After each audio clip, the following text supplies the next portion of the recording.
दोस्तों नमस्कार। एग्जाम का अंकस चैनल पे आपका स्वागत है। मैं हूं केदारनाथ मिश्रा।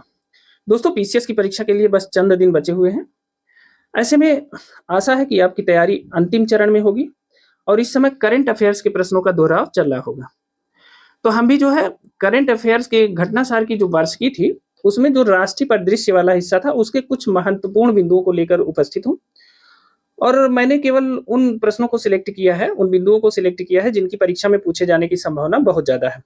चूँकि आप भी जानते हैं कि बहुत ज़्यादा मैटर दिमाग में लेकर के परीक्षा में जाया नहीं जा सकता, इसलिए कुछ कीवर्ड्स होते हैं किसी भी पॉइंट के, किसी भी टॉपिक के, तो उन कीवर्ड्स को लेकर हम परीक्षा में जाते हैं। और चूँकि सबसे अच्छी बात ये है कि यह परीक्षा में उत्तर सामने दिया होता है, हमें सिर्फ उसे चुनना होता है, तो हम कीवर्ड्स से उस उत्तर तक पहुँच जाते हैं। तो आज की इस वीडियो में जो राष्ट्रीय परिदृश्य है घटनासार का, उसका कंप्लीट इसमें पोर्शन दिया गया है और मैंने बहुत कंपाइल कर लिया है।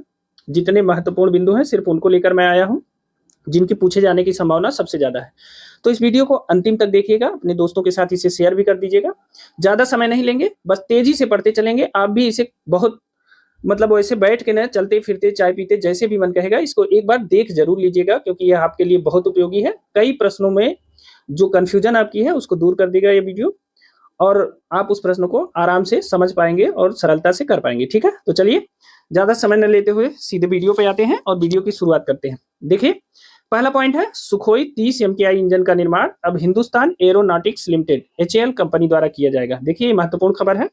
सुखोई 30 MKI आप जानते हैं कि भारत का एक अग्रणी लड़ाकू विमान है और इसके इंजन का निर्माण अब HAL Hindustan aeronautics limited HAL company द्वारा किया जाएगा। देखिए HAL की स्थापना कब की गई थी? 1940 में की गई थी, अभी ध्यान रखिएगा। तो HAL कंपनी द्वारा सुखोई 30 MKI इंजन का निर्माण किया जाएगा। रक्षा मंत्रालय ने 240 एरो इंजन के निर्माण के लिए HAL के साथ 26,000 करोड़ रुपए का समझौता किया है। कुल कितने इंजन बनाएगा? 240 इंजन बनाएगा। ठीक है ना। अब देखिए HAL क्या करेगा, हर वर्ष 30 हवाई इंजन की आपूर्ति करेगा। यह भी इंपॉर्टेंट है, हर वर्ष 30 हवाई इंजन की आपूर्ति करेगा। ठीक है ना। अब देखिए लगभग 54% स्वदेशी सामग्री का प्रयोग किया जाएगा HAL द्वारा इस इंजन को बनाने में। जब से मेक इन इंडिया कार्यक्रम की शुरुआत हुई है तब से हर क्षेत्र में बहुत से पार्ट्स ऐसे हैं जो पहले भारत को बाहर से मंगाना पड़ता था, लेकिन अब उनका निर्माण भारत में ही होने लगा है। तो ऐसे में सुखोई 30 MKI के इंजन के निर्माण में 54% स्वदेशी सामग्री का प्रयोग किया जाएगा। यह भी महत्वपूर्ण है। ठीक है, चलिए नेक्स्ट देखते हैं। देखिए अगला महत्वपूर्ण पॉइंट है, भारत के 23वें विधि आयोग के गठन को मंजूरी मिल गई है। राष्ट्रपति द्रौपदी मुर्मू जी ने भारत के 23वें विधि आयोग के गठन को मंजूरी दे दी है। अब इसका कार्यकाल कितना होगा? तो इसका कार्यकाल होगा 1 सितंबर 2024 से 31 अगस्त 2027 तक, यानी 3 वर्ष तक। ठीक है ना।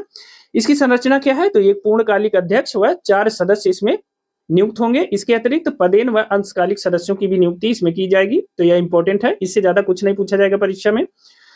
अब देखिए 22वें विधि आयोग के अध्यक्ष जो थे वो थे जस्टिस ऋतुराज अवस्थी। इन्होंने 17 महीने के कार्यकाल के बाद मार्च 2024 में इस्तीफा दे दिया था और तब से जो है यह पद खाली ही चल रहा है। ठीक है, तो यह भी इंपॉर्टेंट है, इसे याद रखिएगा। नेक्स्ट देख लेते हैं। देखिए टाइम पत्रिका की एक AI सूची जारी हुई है जिसमें 15 भारतीयों को शामिल किया गया है। ठीक है ना। तो टाइम पत्रिका की उस AI सूची के बारे में जानते हैं। देखिए टाइम पत्रिका द्वारा सितंबर 2024 में AI के क्षेत्र में सबसे अधिक प्रभाव डालने वाले 100 व्यक्तियों, AI मतलब आर्टिफिशियल इंटेलिजेंस, उसके क्षेत्र में सबसे अधिक प्रभाव डालने वाले 100 व्यक्तियों की एक सूची जारी की गई है। ठीक है ना। इसमें 15 भारतीय व भारतीय मूल के लोग शामिल है, मतलब भारतीय और भारतीय मूल दोनों है। ठीक है ना।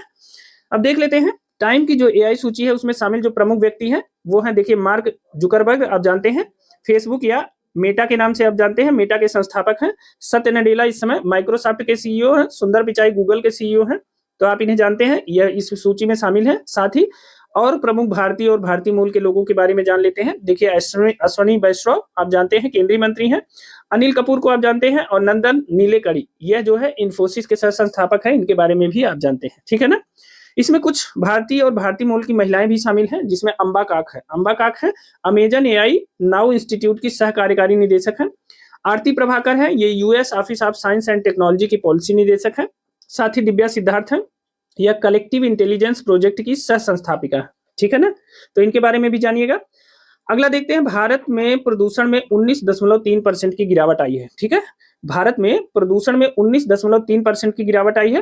तो एक रिपोर्ट है एनर्जी पॉलिसी इंस्टीट्यूट की, यह यूनिवर्सिटी ऑफ शिकागो द्वारा जारी किया जाता है। ठीक है ना। एनर्जी पॉलिसी इंस्टीट्यूट यह यूनिवर्सिटी ऑफ शिकागो द्वारा जारी किया जाता है। अब रिपोर्ट के अनुसार क्या है कि भारत में 2021 की तुलना में 2022 में PM 2.5 प्रदूषण में 19.3% की गिरावट हुई है। किसमें हुई है? PM 2.5 के प्रदूषण में, ठीक है ना। अब इसमें एक खास बात और है, देखिए PM 2.5 का जो सबसे अधिक गिरावट दर्ज किया गया है वो बांग्लादेश में दर्ज किया गया है, और बांग्लादेश इस मामले में प्रथम स्थान पे है, और भारत PM 2.5 के गिरावट के मामले में सेकंड नंबर पे है, ठीक है ना। तो यही जो 19.3% की गिरावट हुई, यही भारत में प्रदूषण में सबसे बड़ी गिरावट है, और PM 2.5 के प्रदूषण में गिरावट में जो है भारत सेकंड नंबर पे है, ठीक है ना, इसे भी ध्यान रखिएगा।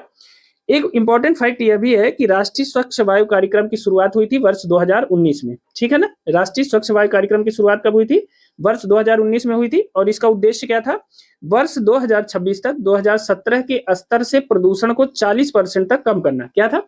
राष्ट्रीय स्वच्छ वायु कार्यक्रम की शुरुआत वर्ष 2019 में हुई थी, और इसका उद्देश्य था 2026 तक 2017 के प्रदूषण से 2017 के स्तर से प्रदूषण को 40% कम करना, मतलब 2017 में जितना प्रदूषण था उससे भी 40% कम करना 2026 तक, ठीक है। तो इसे याद रखिएगा, इंपॉर्टेंट है। नेक्स्ट देख लेते हैं स्वच्छ भारत मिशन। देखिए स्वच्छ भारत मिशन की शुरुआत कब हुई थी? 2 अक्टूबर 2014 को, यानी इस वर्ष 2024 में 2 अक्टूबर को इसके लागू होने के 10 वर्ष पूरे हो गए। अब इसके लाभ के तमाम रिपोर्टें आ रही हैं कि इससे क्या क्या लाभ हुआ। हाल ही में आया है कि बाल मृत्यु दर में बहुत ज्यादा कमी आई है, ठीक है ना, तो यह इसका लाभ है। यह रिपोर्ट बहुत चर्चा में भी रही है कि स्वच्छ भारत मिशन का जो योगदान था वो बाल मृत्यु दर में बहुत ज्यादा है, उसमें बहुत कमी आई है। तो इसीलिए हमने इसको नोट डाउन किया है। तो स्वच्छ भारत मिशन की जो शुरुआत है वो 2 अक्टूबर 2014 को हुई है, और इस वर्ष इसके 10 साल हो गए इसके शुरू होने के, ठीक है ना, तो इसे याद रखिएगा।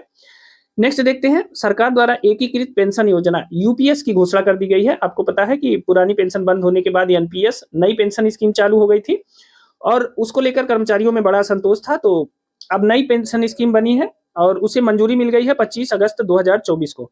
अब नई पेंशन स्कीम लागू होगी 1 अप्रैल 2005 से। इसमें जो बहुत महत्वपूर्ण बिंदु हैं जो परीक्षा में पूछे जा सकते हैं, उसके बारे में देख लेते हैं। देखिए इसमें जो प्रमुख प्रावधान है वो क्या है?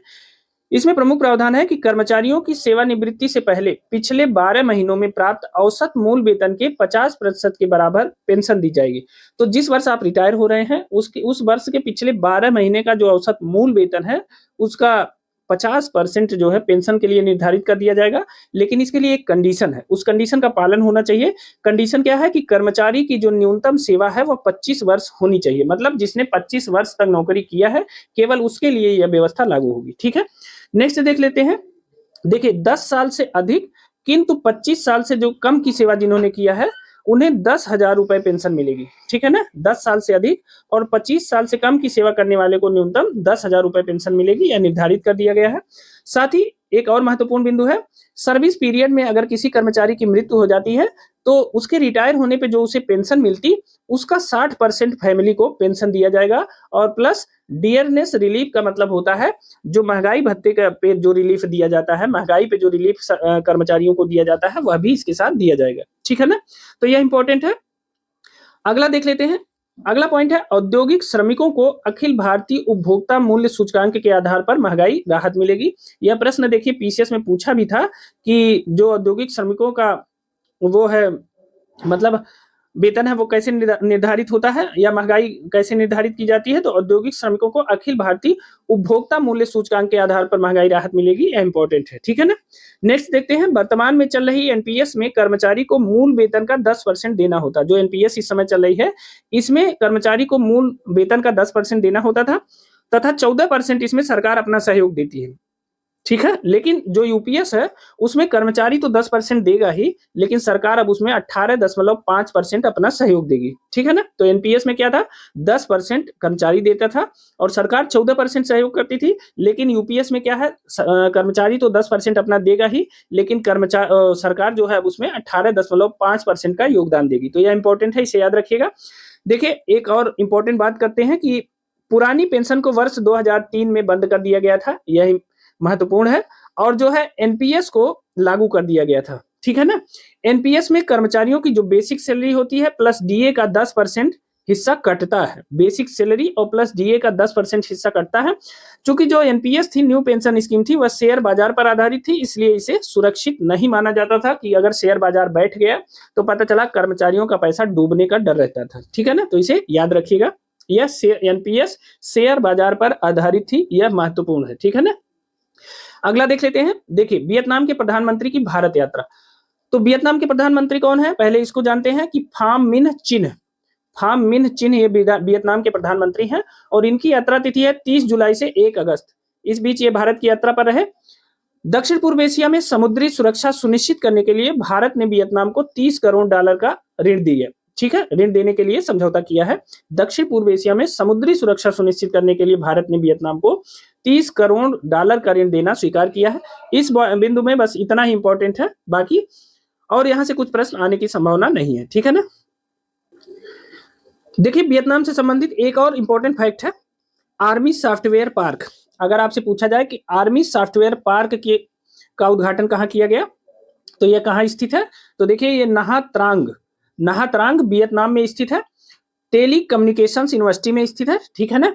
और प्रधानमंत्री नरेंद्र मोदी तथा वियतनाम के प्रधानमंत्री फाम मिन चिन ने वर्चुअल तरीके से इसका उद्घाटन किया है। ठीक है ना। तो आर्मी सॉफ्टवेयर पार्क जो है नहा त्रांग वियतनाम में स्थित है। ठीक है ना।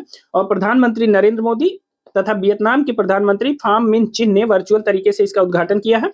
साथ ही भारत और वियतनाम के बीच कुल 6 समझौतों पर हस्ताक्षर हुए हैं, बस इतना जानते रहिएगा। ठीक है ना। नेक्स्ट देखते हैं मलेशिया के प्रधानमंत्री की भारत यात्रा।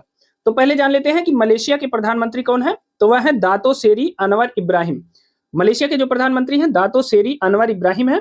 19 से 21 अगस्त 2024 के बीच ये जो है भारत की यात्रा पे रहे।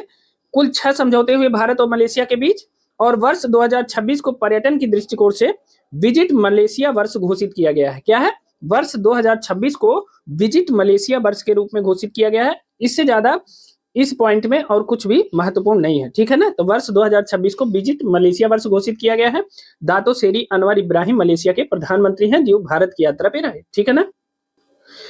चलिए नेक्स्ट देखते हैं वॉइस ऑफ ग्लोबल साउथ शिखर सम्मेलन। इसके बारे में जान लेते हैं। वॉइस ऑफ ग्लोबल साउथ शिखर सम्मेलन, सबसे पहले जानते हैं ग्लोबल साउथ किसे कहते हैं। तो देखिए, विश्व के विकसित, विकासशील व कम आय वाले देशों को या गरीब देशों को ग्लोबल साउथ के देश कहा जाता है। ठीक है ना। तो अगर आपसे ये पूछा जाए कि ग्लोबल साउथ के देश कौन से देश हैं, तो विश्व के विकासशील व कम आय वाले देशों को ग्लोबल साउथ के देश कहा जाता है। इसमें भारत है, दक्षिण अफ्रीका के लोग हैं, दक्षिण अफ्रीका है, अन्य देश इसमें शामिल है। ठीक है ना। अब देखिए, वॉइस ऑफ ग्लोबल साउथ शिखर सम्मेलन का तीसरा शिखर सम्मेलन हुआ। ठीक है। अभी तक तीनों शिखर सम्मेलन वर्चुअल हुए हैं और तीनों की अध्यक्षता भारत ने की है। ठीक है ना। तो इसका जो थीम था, क्या था, इसका थीम था एक सतत भविष्य के लिए एक सशक्त वैश्विक दक्षिण। ठीक है।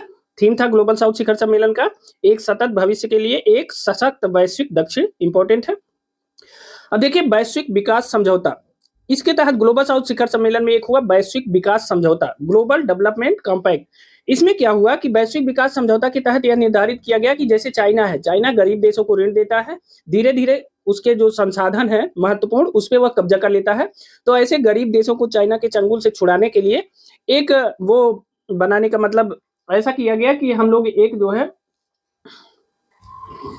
कोष का निर्माण किया जाएगा और उस कोष से जरूरतमंद जो देश हैं वो उनकी जो प्राथमिकताएं हैं विकास के लिए उसके हिसाब से वो वहां से धन ले सकते हैं। ठीक है ना। तो ऐसे देशों को चीन के चंगुल से बचाया जा सकता है। ठीक है। तो इसके तहत ग्लोबल साउथ के देशों को उनके विकास के लिए ऋण उपलब्ध कराया जाएगा और इसका उद्देश्य ऐसे देशों को चीन के ऋण जाल से बचाना है। वैश्विक विकास समझौता, और यह हुआ है ग्लोबल साउथ शिखर सम्मेलन में। ठीक है ना। अब वैश्विक विकास समझौता कोष के लिए प्रधानमंत्री नरेंद्र मोदी ने 35 लाख डॉलर के प्रारंभिक मदद की घोषणा की है। यानी वैश्विक विकास समझौता में भारत सरकार ने 35 लाख रुपए की मदद शुरुआत में कर दी है। ठीक है ना। अब देखिए, ग्लोबल साउथ के शिखर सम्मेलन का पहला सम्मेलन हुआ था 12 से 13 जनवरी 2023 में। ठीक है। और दूसरा सम्मेलन हुआ 17 नवंबर 2023 को।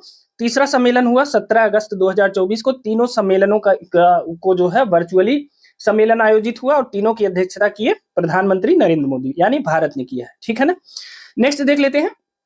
अगला महत्वपूर्ण पॉइंट है हल्के उपग्रहों को पृथ्वी की निचली कक्षा में स्थापित करने के लिए नया प्रक्षेपण वाहन। तो कौन सा नया प्रक्षेपण वाहन है इसरो का, तो SSLV D3 small satellite launch vehicle. ठीक है। इतना ही याद रखिएगा, पूछा जाएगा कि हल्के उपग्रहों को पृथ्वी की कक्षा में स्थापित करने के लिए इसरो का जो नया प्रक्षेपण वाहन है वो कौन सा है, तो वह है SSLV D3 यानी स्मॉल सैटेलाइट लॉन्च व्हीकल। ठीक है। इसे याद रखिएगा, इसे हल्के उपग्रहों को प्रक्षेपित किया जा सकता है। ठीक है। नेक्स्ट है भारत का पहला पुनः प्रयोज्य हाइब्रिड रॉकेट लॉन्च। अब देखिए, पुनः प्रयोज्य रॉकेटों की जो है बड़ी डिमांड है इस समय दुनिया में, क्योंकि रॉकेटों को बनाने में बहुत ज्यादा खर्च होता है। अब देखिए, भारत ने भी इस क्षेत्र में एक बढ़िया प्रयास किया है, सफल प्रयास किया है। भारत का पहला पुनः प्रयोज्य हाइब्रिड रॉकेट है रूमी-1, RHUMI रूमी-1। इसका निर्माण कहाँ हुआ है? तमिलनाडु स्थित एक स्टार्टअप है, स्पेस जोन इंडिया व मार्टिन ग्रुप, इन दो लोगों ने मिलकर किया है, स्टार्टअप है ये, ठीक है ना। रूमी-1 का निर्माण 24 अगस्त 2024 को मोबाइल लॉन्चर का प्रयोग करके चेन्नई के पास ईस्ट कोस्ट रोड पर थिरुविदंथई से इसे लॉन्च किया गया है, ठीक है ना। तो इसे चेन्नई के पास से मोबाइल लॉन्चर के द्वारा लॉन्च किया गया है। अब देखिए, यह हाइब्रिड की दुनिया का पहला मोबाइल प्रक्षेपण था, ठीक है ना। तो मोबाइल लॉन्चर का जो प्रयोग किया गया, यह पहला मोबाइल प्रक्षेपण था हाइब्रिड की दुनिया का, ठीक है। साथ ही रूमी-1 रॉकेट पूर्णतः फायर वर्क से मुक्त है, ठीक है। इसमें एक हाइब्रिड मोटर है जो सामान्य फ्यूल और एक इलेक्ट्रॉनिक पैराशूट डिप्लॉयर से संचालित होती है, ठीक है ना। यह फायर वर्क से मुक्त है और यह हाइब्रिड मोटर के द्वारा और एक इलेक्ट्रॉनिक पैराशूट के द्वारा यह संचालित होता है, तो इसे याद रखिएगा। अगला देख लेते हैं, भारत का पहला स्वदेशी prototype fast breeder reactor. Bharat का पहला स्वदेशी प्रोटोटाइप, प्रोटोटाइप से क्या मतलब है? परीक्षण के लिए बनाया गया है, अभी इस पे परीक्षण किया जा रहा है, ठीक है ना। प्रारूप बनाया गया है, परीक्षण के लिए बनाया गया है, प्रारंभिक अवस्था कहते हैं उसे प्रोटोटाइप। तो भारत का पहला स्वदेशी प्रोटोटाइप फास्ट ब्रीडर रिएक्टर है। यह तमिलनाडु के कलपक्कम में स्थापित हुआ है और इसकी क्षमता है 500 मेगावाट, ठीक है ना। इसका डिजाइन किसने बनाया? इंदिरा गांधी परमाणु अनुसंधान केंद्र ने इसकी डिजाइन बनाई है। और इसका निर्माण किसने किया है? भाविनी ने। किसने? भाविनी ने, यानी भारतीय नाभिकीय विद्युत निगम लिमिटेड ने इसका निर्माण किया है। भाविनी की स्थापना कब हुई थी? भाविनी की स्थापना हुई थी 2003 में, ठीक है ना। भारत जो है रूस के बाद दूसरा देश हो गया जिसके पास वाणिज्यिक संचालन वाला फास्ट ब्रीडर रिएक्टर है, यह मोस्ट इंपॉर्टेंट है, ठीक है ना। भारत जो है रूस के बाद दूसरा ऐसा देश हो गया जिसके पास वाणिज्यिक संचालन वाला फास्ट ब्रीडर रिएक्टर है, यह बहुत इंपॉर्टेंट है, ठीक है ना। तो इसे ध्यान रखिएगा। अब देखिए, जो फास्ट ब्रीडर रिएक्टर होता है उसकी एक खासियत होती है। फास्ट ब्रीडर रिएक्टर क्या करता है? वह न केवल ऊर्जा उत्पन्न करता है बल्कि वह ईंधन भी उत्पादित करता है, ठीक है। जितना वह ऊर्जा उपयोग करता है, जितना जैसे प्लूटोनियम, यूरेनियम आदि का जो उपयोग करता है, जैसे थोरियम का उपयोग करता है करेगा, तो उससे जो है उतना और ईंधन वह बनाएगा, ठीक है ना। जैसे प्लूटोनियम का निर्माण करेगा, जैसे यूरेनियम का प्रयोग करेगा तो प्लूटोनियम का निर्माण करेगा, ठीक है ना। तो इस तरह से जो फास्ट ब्रीडर रिएक्टर होते हैं वो बहुत लाभकर होते हैं और उच्च ऊर्जा उत्पादन के केंद्र होते हैं, ठीक है। तो इसका उद्देश्य क्या है? जो भारत में फास्ट ब्रीडर रिएक्टर लगाया जा रहा है, देश के थोरियम भंडार से देश की ऊर्जा आवश्यकताओं को पूरा करने के लिए इसका उपयोग किया जाएगा। तो भारत रूस के बाद दूसरा देश है जिसके पास वाणिज्यिक संचालन वाला फास्ट ब्रीडर रिएक्टर है, इसे भी याद रखिएगा, महत्वपूर्ण है। अगला देखते हैं, भारत संपूर्ण जीव जंतुओं की सूची तैयार करने वाला दुनिया का पहला देश है। भारत संपूर्ण जीव जंतुओं की सूची तैयार करने वाला दुनिया का पहला देश है, यह भी महत्वपूर्ण है। देखिए, कुल 1,04,561 प्रजातियों के बारे में भारत में एक सूची तैयार की गई है। एनिमल टेक्सोनॉमी समिट हुई 2024 में कोलकाता में, जहां यह बताया गया, और इसका आयोजक है जूलॉजिकल सर्वे ऑफ इंडिया, ठीक है। अब देखिए, एक पुस्तक भी विमोचित की गई, उस समय विमोचन हुआ, row or celebrating 50 years of project tiger, ठीक है। Row or celebrating 50 years of project tiger, ये पुस्तक का नाम है। इसके लेखक है शिलादित्य चौधरी तथा केतन सेनगुप्ता, इसे याद रखिएगा। Row or celebrating 50 years of project tiger, यह किसकी पुस्तक है? यह शिलादित्य चौधरी तथा केतन सेनगुप्ता की एक पुस्तक है, इंपॉर्टेंट है, इसे याद रखिएगा, ठीक है। अगला देखते हैं, भारत की पहली इलेक्ट्रिक माइक्रो कार, भारत की पहली इलेक्ट्रिक माइक्रो कार है, इसका नाम है रॉबिन, ठीक है। और इसके निर्माता है विंग्स ईवी नामक एक स्टार्टअप है, ठीक है, वो इसका निर्माण करेगा, विंग्स ईवी। और जो भारत की पहली इलेक्ट्रिक माइक्रो कार है उसका नाम है रॉबिन, ये मोटरसाइकिल के रूप में रहेगी और उसमें थोड़ा सा कवर ओवर लगाया जाएगा, कुछ ऐसे ही इसका वो है। तो यह पहली इलेक्ट्रिक माइक्रो कार है, ठीक है ना, रॉबिन नाम है इसका, इसे याद रखिएगा। अब देखिए, अगला देखते हैं, रातापानी मध्य प्रदेश का 8वां टाइगर रिजर्व है। क्या है? रातापानी मध्य प्रदेश का 8वां टाइगर रिजर्व है। तो मध्य प्रदेश में कौन कौन से और टाइगर रिजर्व है? कान्हा टाइगर रिजर्व है, बांधवगढ़ है, पेंच है, सतपुड़ा है, पन्ना है, संजय धुबरी है और मुकुंदपुर है।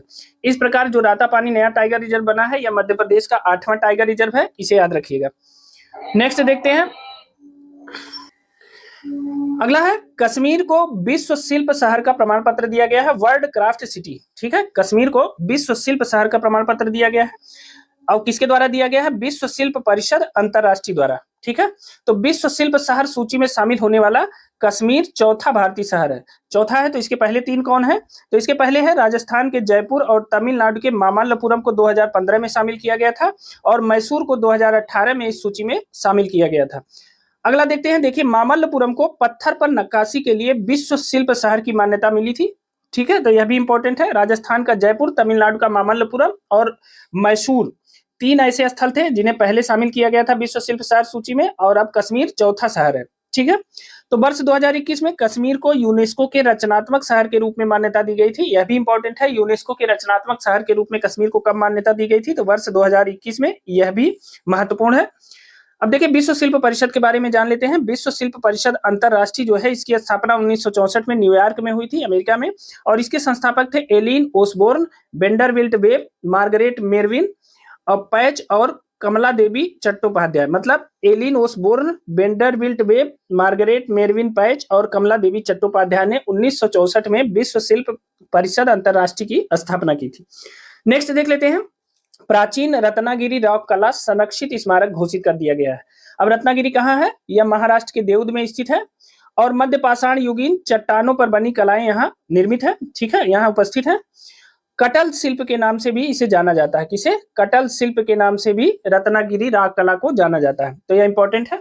रत्नागिरी रॉक कला संरक्षित स्मारक महाराष्ट्र के देवद में स्थित है। मध्य पाषाण युगीन चित्र बने हुए हैं चट्टानों पे और कटल शिल्प के नाम से भी इसे जाना जाता है। अगला देखते हैं, 17वें अंतरराष्ट्रीय पृथ्वी विज्ञान ओलंपियाड में भारत का प्रदर्शन। तो इसमें क्या है? 17वां अंतरराष्ट्रीय पृथ्वी विज्ञान ओलंपियाड हुआ है। इसका आयोजन हुआ है बीजिंग, चीन में। भागीदार देशों की संख्या है 35। अब इसमें गुजरात, केरल, छत्तीसगढ़ और राजस्थान से कुल 4 भारतीय छात्र शामिल हुए थे और इन 4 भारतीय छात्रों ने 3 स्वर्ण, 3 कांस्य और 2 रजत, कुल मिलाकर 8 पदक जीता है। यह महत्वपूर्ण है।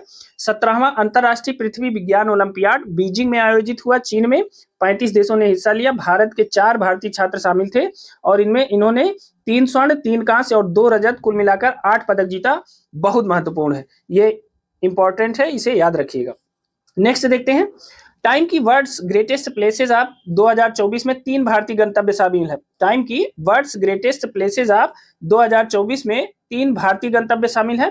कुल 100 देशों की 100 गंतव्यों की लिस्ट जारी की गई थी, उसमें 3 भारतीय गंतव्य हैं कि जब आप घूमने जाइए तो यहाँ बिल्कुल जाइए। पहला है म्यूजियम ऑफ सॉल्यूशंस मूसो, यह मुंबई में स्थित है। दूसरा मनम चॉकलेट है, यह हैदराबाद में स्थित है। और तीसरा है नार हिमाचल प्रदेश में स्थित है। तो यह 3 ऐसे स्थल हैं जहां आप जाए, जब आप घूमने निकले तो यह विश्व के 100 जो महत्वपूर्ण स्थल हैं, घूमने लायक ग्रेटेस्ट प्लेसेस हैं, और उनमें से यह 3 भारतीय स्थल हैं। जब आप घूमने जाइए तो यहाँ जरूर जाइए। नार क्या है? रेस्टोरेंट है। ठीक है, मनम चॉकलेट भी ऐसा ही है और म्यूजियम ऑफ सॉल्यूशंस मुंबई, ये तीनों जब भी आप घूमने निकले तो इन 3 जगहों पे जरूर जाएं। ठीक है, नेक्स्ट देख लेते हैं, बन्नेरघट्टा जैविक उद्यान में देश की सबसे बड़ी तेंदुआ सफारी। बन्नेरघट्टा कहाँ है? कर्नाटक में स्थित है। यहाँ देश की सबसे बड़ी तेंदुआ सफारी हो गई है। अब देखिए बन्नेरघट्टा कहाँ है? कर्नाटक में स्थित है। भारत की तीसरी, दक्षिण भारत की पहली और देश की सबसे बड़ी तेंदुआ सफारी बन्नेरघट्टा जैविक उद्यान में बनाई गई है। बन्नेरघट्टा में वर्ष 2006 में भारत के पहले तितली पर्यावास का भी उद्घाटन किया गया था। तो भारत का पहला तितली पर्यावास कहाँ बना था? बन्नेरघट्टा में। अब यहाँ एक हाथी अभयारण्य भी है, बन्नेरघट्टा में ही एक हाथी अभयारण्य भी है और सबसे बड़ी तेंदुआ सफारी भी बन गई है। साथ ही तितली पर्यावास का उद्यान भी यहाँ शामिल है। अब स्वर्ण रेखा नदी जो है इस उद्यान से होकर बहती है, यह महत्वपूर्ण है। स्वर्ण रेखा नदी बन्नेरघट्टा राष्ट्रीय उद्यान से होकर बहती है। बन्नेरघट्टा को 1974 में राष्ट्रीय उद्यान घोषित किया गया था, यह भी महत्वपूर्ण है। बन्नेरघट्टा को 1974 में राष्ट्रीय उद्यान के रूप में घोषित किया गया था। अगला देखते हैं, प्रोजेक्ट अस्मिता क्या है? प्रोजेक्ट अस्मिता है शिक्षा मंत्रालय तथा विश्वविद्यालय अनुदान आयोग द्वारा एक प्रोजेक्ट है, चलाया गया है, जिसका उद्देश्य है अगले 5 वर्षों में भारतीय भाषाओं में 22,000 किताबें तैयार करना। तो प्रोजेक्ट अस्मिता है शिक्षा मंत्रालय तथा विश्वविद्यालय अनुदान आयोग द्वारा चलाया गया एक प्रोजेक्ट है, जिसका उद्देश्य अगले 5 वर्षों में भारतीय भाषाओं में 22,000 किताबें तैयार करना है। ऐसा इसलिए है क्योंकि राष्ट्रीय शिक्षा नीति 2020 के अनुसार जो है शिक्षा प्रणाली में भारतीय भाषाओं को बढ़ावा देने के लिए सरकार ने एक पहल किया था कि आगे से जो है भारतीय भाषाओं को शिक्षा प्रणाली में महत्व दिया जाएगा। तो उसी के तहत प्रोजेक्ट अस्मिता की शुरुआत की गई है। 22,000 किताबें भारतीय भाषाओं में तैयार की जाएंगी, यह भी महत्वपूर्ण है। अगला देखते हैं, बिम्स्टेक विदेश मंत्रियों का सम्मेलन नई दिल्ली में संपन्न। बिम्स्टेक मतलब bay of Bengal initiative for multi sectoral technical and economic cooperation. यह जो है 7 देशों का समूह है। बिम्स्टेक क्या है? 7 देशों का समूह है। इसमें भारत, बांग्लादेश, भूटान, नेपाल, श्रीलंका, म्यांमार व थाईलैंड शामिल है। भारत, बांग्लादेश, भूटान, नेपाल, श्रीलंका, म्यांमार व थाईलैंड शामिल है। इसकी अध्यक्षता विदेश मंत्री एस जयशंकर ने की है। और अगला इसका छठा शिखर सम्मेलन कहाँ होगा? थाईलैंड में होगा। तो जो बिम्स्टेक विदेश मंत्रियों का जो सम्मेलन है वो 5वां सम्मेलन था, वो नई दिल्ली में संपन्न हुआ। और इसमें 7 देश हैं, 7 देशों का एक समूह है। भारत, बांग्लादेश, भूटान, नेपाल, श्रीलंका, म्यांमार व थाईलैंड। और इसकी अध्यक्षता किया भारतीय विदेश मंत्री एस जयशंकर ने। और इसका अगला शिखर सम्मेलन थाईलैंड में होगा। ठीक है ना। चलिए नेक्स्ट देखते हैं। देखिए, नीलकुरिंजी संकटग्रस्त प्रजाति के रूप में वर्गीकृत। क्या है? नीलकुरिंजी संकटग्रस्त प्रजाति के रूप में वर्गीकृत हो गई है। नीलकुरिंजी कहाँ पाई जाती है? मुख्यतः दक्षिण पश्चिम भारत के 16 ग्रासलैंड। देखिए, यहां से एक प्रश्न पूछा गया था पीसीएस में, 16 वन किसे कहते हैं? तो जो ऊंचाई पे स्थित वन होते हैं लगभग 1000 मीटर से ऊपर, 1500 मीटर से ऊपर, यानी यह भी जो है 1340 से 2600 मीटर की ऊंचाई पर नीलकुरिंजी पाई जाती है। तो ऊंचाई पर स्थित जो वन होते हैं उन्हें 16 ग्रासलैंड कहते हैं, 16 वन कहते हैं। तो यह जो है 16 ग्रासलैंड में पाई जाती है दक्षिण पश्चिम भारत के। तो नीलकुरिंजी का जो नाम है स्ट्रोबिलांथिस कुंथियाना भी है, जो प्रत्येक 12 वर्ष में एक बार खिलता है यह फूल। और यह IUCN की रेड लिस्ट में संकटग्रस्त प्रजाति के रूप में वर्गीकृत किया गया है इसे। ठीक है, तो इसे याद रखिएगा। नीलकुरिंजी का जो पुष्प है वह 12 वर्ष में एक बार खिलता है 12 वर्ष में। और यह IUCN की रेड लिस्ट में शामिल हो गया है, तो इसे याद रखिएगा। अगला देख लेते हैं। लोकसभा अध्यक्ष द्वारा 2024-25 के लिए 6 नई समितियों का गठन कर दिया गया। किसके द्वारा? लोकसभा अध्यक्ष द्वारा 2024-25 के लिए 6 नई समितियों का गठन किया गया है। एक है लोकलेखा समिति। देखिए, लोकलेखा समिति के अध्यक्ष बने हैं केसी वेणुगोपाल, कांग्रेस के हैं। सार्वजनिक उपक्रमों पर समिति, इसके अध्यक्ष बने हैं बैजयंत पांडा। अनुमानों पर समिति या इसे प्राक्कलन समिति भी कहते हैं, इसके अध्यक्ष बने हैं डॉक्टर संजय जायसवाल। ठीक है। और साथ ही अनुसूचित जातियों और अनुसूचित जनजातियों पर एक समिति बनी है, जिसके अध्यक्ष बने हैं डॉक्टर फग्गन सिंह कुलस्ते। और अन्य पिछड़े वर्गों के कल्याण पर जो समिति बनी है उसके अध्यक्ष बने हैं गणेश सिंह, बीजेपी के। ठीक है ना। तो ये है समितियां। अब देखिए, इसमें भी एक महत्वपूर्ण बात है। देखिए, परीक्षाओं में अक्सर पूछा जाता है कि लोकलेखा समिति में कितने सदस्य होते हैं। तो देखिए, लोकलेखा समिति में होते हैं 22 सदस्य। याद रखिएगा, 22 सदस्य होते हैं। ठीक है, 15 लोकसभा से और 15 लोकसभा से और 7 जो है राज्यसभा से। क्या है? 7 राज्यसभा से होते हैं, 15 लोकसभा से, कुल 22 सदस्य होते हैं। जबकि प्राक्कलन समिति में कितने सदस्य होते हैं? 30 सदस्य होते हैं और सभी लोकसभा के होते हैं। तो यह याद रखिएगा, परीक्षा के दृष्टिकोण से यह भी बहुत महत्वपूर्ण है। अगला देख लेते हैं। देखिए, भारत का दूसरा स्वदेशी 700 मेगावाट परमाणु ऊर्जा रिएक्टर, भारत का दूसरा स्वदेशी 700 मेगावाट परमाणु ऊर्जा रिएक्टर कहां स्थापित हुआ है? गुजरात के काकरापार परमाणु ऊर्जा स्टेशन में 31 मार्च 2024 को इसका वाणिज्यिक परिचालन शुरू हुआ है। और वर्तमान में देश में कुल 24 रिएक्टर कार्यरत है। इतना इंपॉर्टेंट है। तो भारत का दूसरा स्वदेशी 700 मेगावाट परमाणु ऊर्जा रिएक्टर कहां स्थापित हुआ है? गुजरात के काकरापार में। पहला भी इसी में गुजरात के काकरापार परमाणु ऊर्जा स्टेशन में स्थापित हुआ था और दूसरा भी वहीं हुआ है। अब देखिए, 31 मार्च को 2024 को इसका वाणिज्यिक परिचालन शुरू हो गया है। वर्तमान में देश में कुल कितने रिएक्टर कार्यरत हैं? तो 24 रिएक्टर कार्यरत हैं, इसे याद रखिएगा। अगला देखते हैं। अगला है ठाणे बोरीवली ट्विन टनल परियोजना। क्या है? ठाणे बोरीवली ट्विन टनल परियोजना। इसकी लंबाई कितनी है? 11.8 किलोमीटर। भारत की सबसे लंबी और सबसे बड़ी शहरी सुरंग परियोजना है। बस इतना महत्वपूर्ण है। क्या है? ठाणे बोरीवली ट्विन टनल परियोजना जो है वह उसकी लंबाई 11.8 किलोमीटर है और यह भारत की सबसे लंबी और सबसे बड़ी शहरी सुरंग परियोजना है। यह महत्वपूर्ण है। अगला देख लेते हैं। विश्व की पहली सीएनजी मोटरसाइकिल का नाम क्या है? फ्रीडम 125। क्या है? विश्व की पहली सीएनजी मोटरसाइकिल। चूंकि आजकल सीएनजी और ग्रीन एनर्जी पे बहुत काम हो रहा है, तो इसके बारे में जानना जरूरी है। विश्व की पहली सीएनजी मोटरसाइकिल फ्रीडम 125, इसे बनाया है बजाज ऑटो ने। ठीक है, बजाज ऑटो द्वारा इसे लॉन्च किया गया है। बस इतना इंपॉर्टेंट है, इसे याद रखिएगा। भारत का पहला रोडोडेंड्रॉन उद्यान। तो भारत का जो पहला रोडोडेंड्रॉन उद्यान है वो है मनुष्यारी गांव, उत्तराखंड में। बस इतना ही महत्वपूर्ण है कि भारत का पहला रोडोडेंड्रॉन उद्यान कहाँ है? मनुष्यारी गांव, उत्तराखंड में। अगला देख लेते हैं। देखिए, कर्नाटक का आदि चुंचनगिरी और केरल का चुलन्नुआर, यह मोर अभयारण्य घोषित हो गया है। बस इतना ही आपको याद रखना है कि कर्नाटक का आदि चुनचनगिरी और केरल का चुल्लनुआर मोर अभयारण्य के रूप में घोषित किया गया है। बस इतना ही याद रखिएगा। अगला देखते हैं, शुद्ध शून्य कार्बन उत्सर्जन वाला देश का पहला एयरपोर्ट। शुद्ध नेट जीरो कार्बन उत्सर्जन वाला देश का पहला एयरपोर्ट कौन सा है? तो इंदिरा गांधी अंतरराष्ट्रीय हवाई अड्डा, IGIA, नई दिल्ली। शुद्ध शून्य कार्बन उत्सर्जन वाला देश का पहला एयरपोर्ट इंदिरा गांधी अंतरराष्ट्रीय हवाई अड्डा, नई दिल्ली है। इतना याद रखिएगा। अगला है, भारत की पहली monkey pox RT-PCR kit launch हो गई है और इसका नाम है अरबा MDX। यह पूर्णतः स्वदेशी है। भारत की पहली मंकी पॉक्स RT-PCR किट है और यह जो है अरबा MDX इसका नाम है। आंध्र प्रदेश के मुख्यमंत्री चंद्रबाबू नायडू ने इसे लॉन्च किया है और इसके द्वारा मंकी पॉक्स की बीमारियों का पता लगाया जा सकता है, जांच की जा सकती है। ठीक है, और यह पूरी तरह से स्वदेशी किट है। यह भी याद रखिएगा, इसका नाम जरूर याद रखिएगा, अरबा MDX इसका नाम है। आंध्र प्रदेश में मुख्यमंत्री चंद्रबाबू नायडू ने इसे लॉन्च किया है। अगला देखते हैं, देखिए टीबी का एक नया इलाज आ गया है। आप जानते हैं कि टीबी एक घातक बीमारी है। एक नया जो इलाज आया है उसे कहते हैं BPALM पद्धति। BPALM पद्धति है। इसमें 4 दवाएं शामिल हैं। इन चारों दवाओं के नाम है प्रोटोमाइनिन, बेडेक्विलिन, लिनजोलिड तथा मॉक्सिफ्लॉक्सासिन। ये 4 दवाएं BPALM पद्धति में टीबी के इलाज के लिए दी जाती हैं। आप जानते हैं कि जो टीबी का मुख्य कारक है वो क्या है? माइकोबैक्टीरियम ट्यूबरकुलोसिस नामक जीवाणु है। ठीक है, तो इसे भी याद रखिएगा। टीबी का जो मुख्य कारक है वो क्या है? माइकोबैक्टीरियम ट्यूबरकुलोसिस नामक जीवाणु। ठीक है, नेक्स्ट देखते हैं। अगला है, एशिया की पहली स्वास्थ्य अनुसंधान संबंधी प्री क्लिनिकल नेटवर्क सुविधा। एशिया की पहली स्वास्थ्य अनुसंधान संबंधी प्री क्लिनिकल नेटवर्क सुविधा।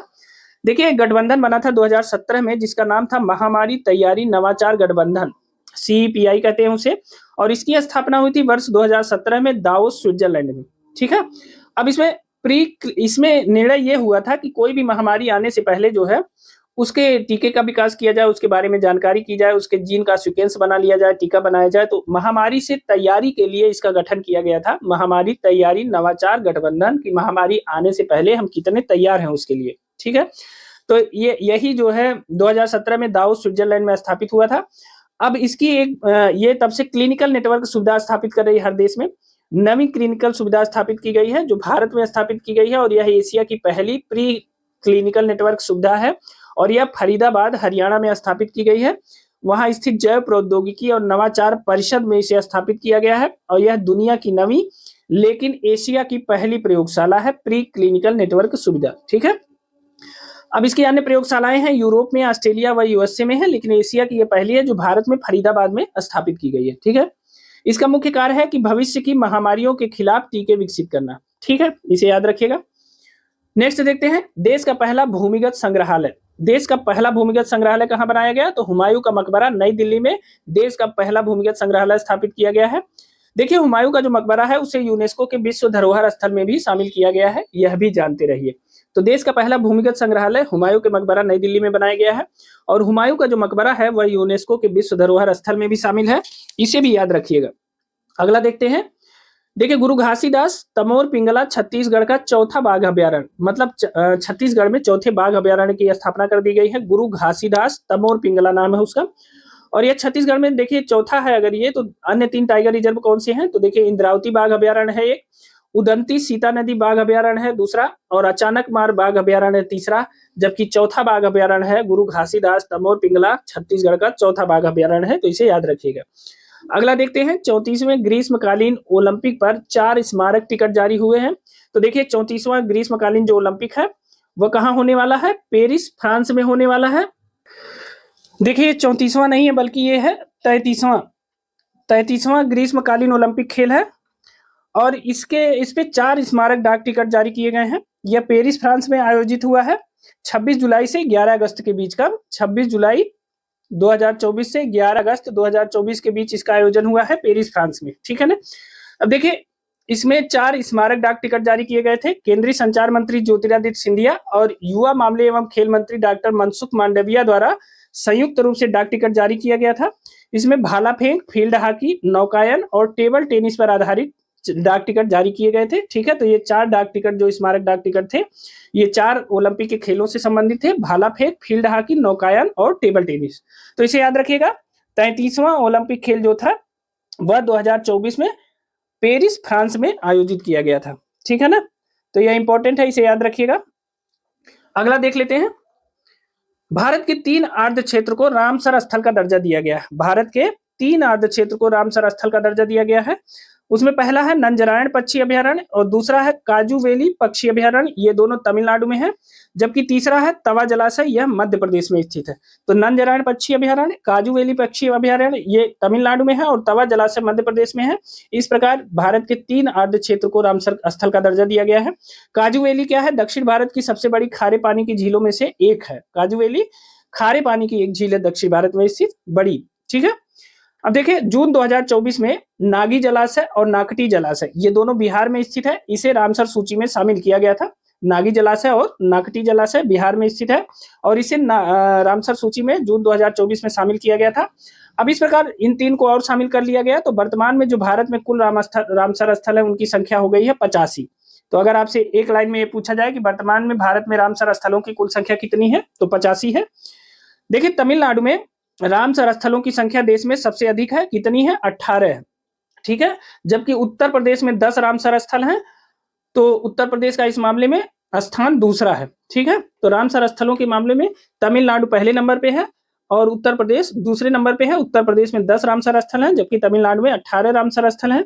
पूरे भारत में कुल 85 रामसर स्थल हैं, इसे याद रखिएगा। देखिए रामसर कन्वेंशन कब हुआ था? 2 फरवरी 1971 को रामसर ईरान में हुआ था। आर्द्र भूमियों के संरक्षण से संबंधित यह कन्वेंशन है, आप जानते होंगे।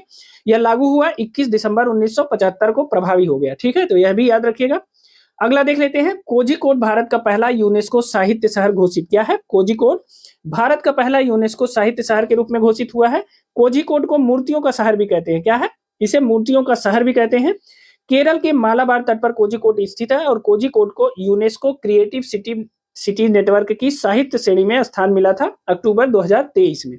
ठीक है, तो कोझिकोड भारत का पहला यूनेस्को साहित्य शहर घोषित हुआ और अक्टूबर 2023 में इसे यूनेस्को क्रिएटिव सिटी नेटवर्क की साहित्य श्रेणी में भी स्थान मिला था, याद रखिएगा। नेक्स्ट देखते हैं, भुज का स्मृति वन भूकंप स्मारक यूनेस्को के खूबसूरत संग्रहालयों में शामिल है। तो भुज का स्मृति वन भूकंप स्मारक, आपको पता है कि गुजरात में जब भूकंप आया था तो वहां भुज में सबसे ज्यादा क्षति हुई थी। ठीक है, तो 2001 में आया था भूकंप, उस समय जो है भुज में सबसे ज्यादा क्षति हुई थी। तो ऐसे लोग जिन्होंने अपनी जान गंवाई उस भूकंप में, ऐसे लोगों की स्मृति में वहां एक स्मृति पट्टिका वो की गई है और स्मृति वन स्थापित किया गया है। उसे भूकंप स्मारक के नाम से जानते भी हैं। तो यूनेस्को के खूबसूरत संग्रहालयों में इसे शामिल किया गया है। दुनिया के 7 सबसे खूबसूरत संग्रहालयों की श्रेणी में इसे तीसरा स्थान दिया गया है। इसे प्रिक्स वर्सेल्स पुरस्कार दिया गया है। ठीक है ना, प्रिक्स वर्सेल्स पुरस्कार दिया गया है। भुज के जो स्मृति वन है, स्मृति वन भूकंप संग्रहालय को चीन के चेंगडू में A4 आर्ट म्यूजियम और मिस्र के गीजा में ग्रैंड इजिप्टियन म्यूजियम के बाद तीसरे स्थान पर रखा गया है। ठीक है, तो इसका तीसरा स्थान है और इसे प्रिक्स वर्सेल्स पुरस्कार दिया गया है। सूची में शामिल अन्य संग्रहालय हैं, सिमोसे आर्ट म्यूजियम है जापान का, पेलिस हेटलू नीदरलैंड का है, ओमान एकरास एजेस म्यूजियम है, पोलिश इतिहास संग्रहालय है वारसा पोलैंड का, ओमान का जो है एकरास एजेस म्यूजियम है। तो यह और शामिल है, आपको इंपॉर्टेंट है केवल भारत वाला, तो उसे याद रखिएगा। अगला देखते हैं, भारत की सबसे बड़ी जलवायु घड़ी क्या है? भारत की सबसे बड़ी जलवायु घड़ी 23 अप्रैल 2024 को लगाई गई, CSIR मुख्यालय भवन में लगाई गई। ठीक है ना, और इसका उद्देश्य क्या है?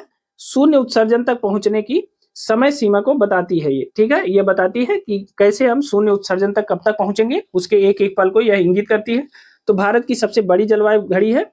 ठीक है, तो इस प्रकार जो भारत की सबसे बड़ी जलवायु घड़ी है वो CSIR मुख्यालय भवन नई दिल्ली में स्थापित की गई है। इंपॉर्टेंट है, इसे याद रखिएगा। अब देखिए CSIR का फुल फॉर्म क्या है? Council of scientific and industrial research. क्या है? Council of scientific and industrial research है, TIFIC, scientific and industrial research. ठीक है, इंडस्ट्रियल है रिसर्च, तो यह CSIR के मुख्यालय में लगाई गई है। ठीक है, मुख्यालय भवन पे। अगला देखते हैं, देखिए कश्मीर में विश्व का सबसे ऊंचा रेलवे पुल, कश्मीर में विश्व का सबसे ऊंचा रेलवे पुल बना दिया गया है और इसका ट्रायल हो गया 20 जून 2024 को। कहां बनाया गया है? चिनाब नदी पर, और यह चिनाब नदी के तल से 359 मीटर ऊपर है, 1.3 किलोमीटर लंबा है और एक मेहराब ही इसमें लगाया गया, एक मेहराब का प्रयोग किया गया है, सिंगल मेहराब है, देखिए भूकंप रोधी है, विस्फोट रोधी है, तेज हवाओं को झेलने में भी सक्षम है और यह जो है उधमपुर श्रीनगर बारामूला रेल लिंक पर स्थित है। तो इसमें सबसे इंपॉर्टेंट जो है वह कश्मीर में विश्व का सबसे ऊंचा जो रेल पुल है उसका ट्रायल हो गया है 20 जून 2024 को। चिनाब नदी पर यह स्थित है, चिनाब नदी से 359 मीटर की ऊंचाई पे है और उधमपुर श्रीनगर बारामूला रेल लिंक इस पर स्थित है। ठीक है ना, तो इतना याद रखिएगा। अगला देख लेते हैं। देखिए अगला WHO ने हैदराबाद स्थित राष्ट्रीय भारतीय चिकित्सा विरासत संस्थान को मान्यता दे दी है। WHO ने हैदराबाद में स्थित राष्ट्रीय भारतीय विरासत संस्थान भारतीय चिकित्सा विरासत संस्थान को मान्यता दे दी है और यह जो संस्थान है वह आयुष मंत्रालय के अंतर्गत कार्यरत है और 1956 में स्थापित हुआ था। यह मान्यता 4 वर्ष की अवधि के लिए दिया गया है WHO द्वारा। ठीक है ना। NIIMH जो है यह एक अमर पोर्टल भी चलाता है, मतलब वही राष्ट्रीय भारतीय चिकित्सा विरासत संस्थान जो है एक अमर पोर्टल भी लॉन्च किया है जिसमें 16,000 आयुष पांडुलिपियों को सूचीबद्ध करता है। ठीक है ना।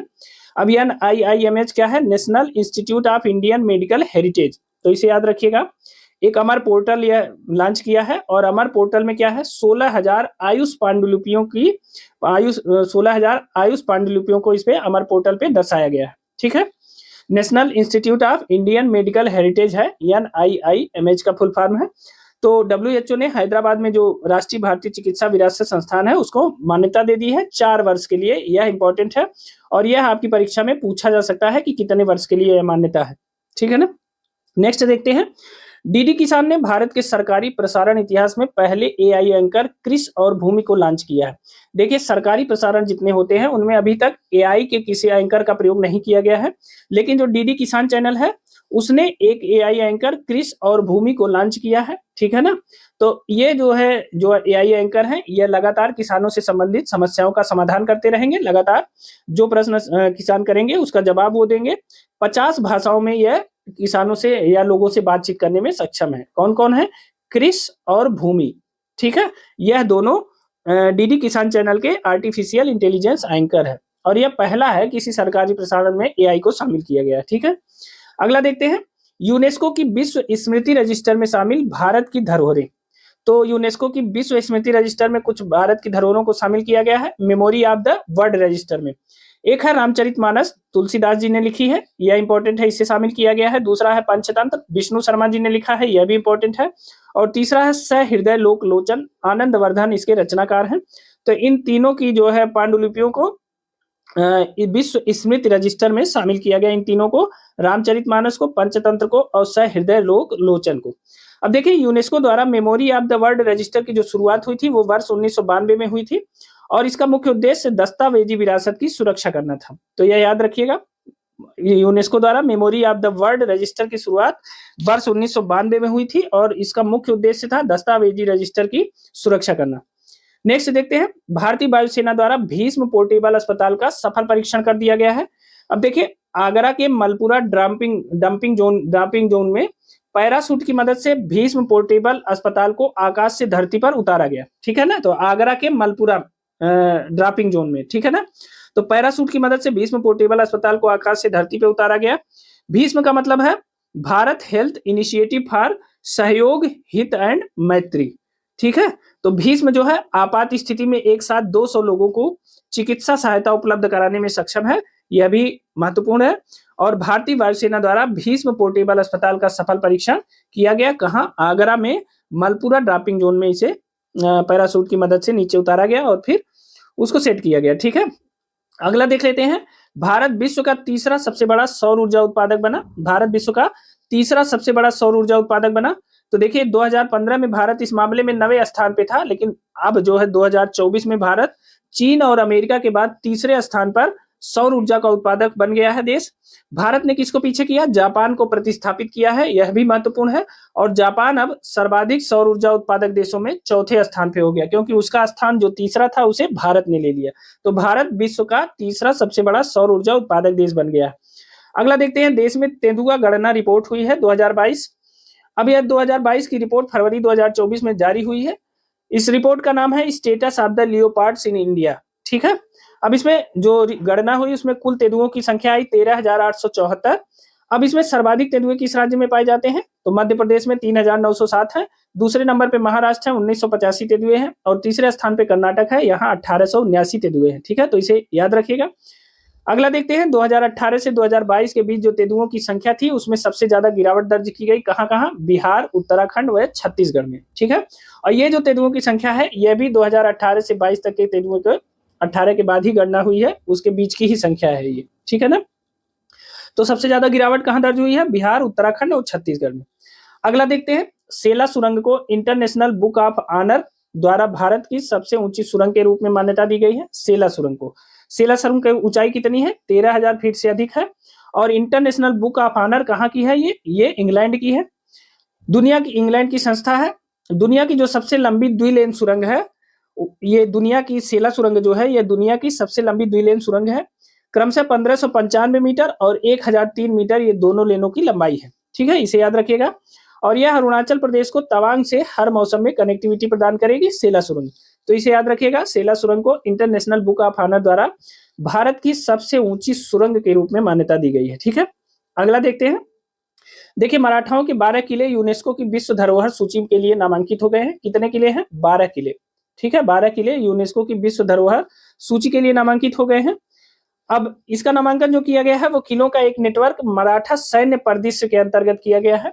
ये 12 किले कौन कौन से हैं? सलहेर है, शिवनेरी है, लोहागढ़ है, खंडेरी है, रायगढ़ है, राजगढ़ है, प्रतापगढ़ है, सुवर्णदुर्ग, पन्हाला, विजयदुर्ग, सिंधुदुर्ग तथा तमिलनाडु में जिंजी किला। यह 12 किले यूनेस्को की विश्व धरोहर सूची के लिए नामांकित किए गए हैं। ये मराठाओं के किले हैं, इंपॉर्टेंट है, इसे याद रखिएगा। अगला देखते हैं, Boeing India engineering and technology centre का उद्घाटन। तो इसका उद्घाटन हुआ है बेंगलुरु में, और उद्घाटन किसने किया है? प्रधानमंत्री नरेंद्र मोदी ने। आपको पता है बोइंग अमेरिका की एक बहुत बड़ी कंपनी है जो जहाज, रॉकेट इत्यादि का निर्माण करती है। तो Boeing India engineering and technology centre का उद्घाटन बेंगलुरु में प्रधानमंत्री नरेंद्र मोदी ने किया। इसका उद्देश्य क्या है? हवाई जहाज का निर्माण करना व इसके संबंध में ट्रेनिंग देना, यह बोइंग इंडिया का सेंटर का उद्देश्य होगा। ठीक है, इसी समय प्रधानमंत्री नरेंद्र मोदी ने एक बोइंग सुकन्या कार्यक्रम की शुरुआत की, और इसकी शुरुआत का जो मुख्य उद्देश्य है वह है लड़कियों और महिलाओं को विज्ञान, प्रौद्योगिकी, इंजीनियरिंग और गणित, मतलब science, technology, engineering and math, stem के क्षेत्रों में महत्वपूर्ण कौशल सीखने, मतलब इनको साइंस की तरफ मोड़ने, साइंस को पढ़ने के लिए प्रेरित करने, और उसके संबंध में महत्वपूर्ण कौशल सीखने और विमानन क्षेत्र में नौकरियों के लिए प्रशिक्षण देने का काम किया जाएगा। और बोइंग सुकन्या कार्यक्रम के तहत इसके तहत जो है लड़कियों को इसके लिए प्रेरित किया जाएगा। ठीक है ना। अब देखिए, बोइंग जो है कहाँ की कंपनी है? अमेरिका की कंपनी है, तो याद रखिएगा। तो बोइंग सुकन्या कार्यक्रम में क्या किया जाएगा? लड़कियों और महिलाओं को विज्ञान, प्रौद्योगिकी, इंजीनियरिंग, गणित के क्षेत्र में महत्वपूर्ण कौशल सीखने और विमानन क्षेत्र में नौकरियों के लिए प्रशिक्षण देने का काम किया जाएगा, याद रखिएगा। नेक्स्ट है, मुंबई में trans harbour link Atal Setu का उद्घाटन कर दिया गया है। इसका उद्घाटन किया गया है 12 जनवरी 2024 को प्रधानमंत्री नरेंद्र मोदी द्वारा। अटल सेतु नहावा सेवा सी लिंक, यह जो है 6 लेन पुल है एक, इसे अटल सेतु नहावा सेवा सी लिंक के नाम से भी जानते हैं, और यह एक 6 लेन पुल है। ठीक है, 6 लेन है, 22 किलोमीटर लंबा है, मुंबई को नवी मुंबई से जोड़ता है, यह महत्वपूर्ण है, याद रखिएगा। 22 किलोमीटर लंबा है और मुंबई को नवी मुंबई से जोड़ता है। भारत का सबसे लंबा पुल होने के साथ साथ सबसे लंबा समुद्री पुल है यह भारत का, यह भी याद रखिएगा। देखिए, दक्षिण मुंबई के सेवरी से शुरू होता है, कभी कभी ऐसा प्रश्न पूछ लेता है कि इसकी शुरुआत कहाँ से होती है, तो दक्षिण मुंबई के सेवरी से शुरू होता है और रायगढ़ जनपद में नहावा सेवा पर समाप्त होता है। तो दक्षिण मुंबई के सेवरी से शुरू होकर रायगढ़ जनपद में नहावा सेवा पर इसकी समाप्ति होती है, तो इसे याद रखिएगा। अगला देखते हैं, वेटलैंड सिटी प्रमाणन। वेटलैंड सिटी प्रमाणन क्या है? केंद्रीय पर्यावरण एवं जलवायु परिवर्तन मंत्रालय द्वारा इस योजना के लिए भारत के 3 शहरों को नामांकित किया गया है। कौन कौन से शहर हैं? मध्य प्रदेश का इंदौर, व भोपाल, और राजस्थान का उदयपुर शहर वेटलैंड सिटी प्रमाणन योजना के लिए नामांकित किया गया है इसे। और वेटलैंड सिटी प्रमाणन की जो शुरुआत हुई थी वो रामसर कन्वेंशन के COP 12 के दौरान हुई थी, और उन शहरों को मान्यता देने के लिए किया गया था जिन्होंने अपने शहरी आर्द्रभूमि की सुरक्षा के लिए असाधारण कदम उठाए हैं। तो आप जानिए, जो वेटलैंड सिटी प्रमाणन है वह शहरी आर्द्रभूमियों की सुरक्षा के लिए है, और भारत के 3 शहरों को इसके लिए नामांकित किया गया है। मध्य प्रदेश का इंदौर और भोपाल है, तथा राजस्थान का उदयपुर है। अगला देख लेते हैं। देखिए, तालाबीरा थर्मल पावर प्रोजेक्ट की बात करते हैं। उड़ीसा के संबलपुर में स्थित है यह तालाबीरा थर्मल पावर प्रोजेक्ट। प्रधानमंत्री नरेंद्र मोदी ने इसकी आधारशिला रखी है और यह Neyveli lignite corporation India limited का 3x800 मेगावाट यानी 2400 megawatt super critical thermal power plant है। ठीक है ना। Super critical thermal power plant से आशय है कि यह थर्मल पावर प्लांट जो है अत्यधिक उच्च तापमान और दबाव पर संचालित होते हैं। तो तालाबीरा थर्मल पावर प्लांट कहाँ स्थित है? उड़ीसा के संबलपुर में। इतना ही याद रखिएगा, यह पूछा जा सकता है कहाँ स्थित है।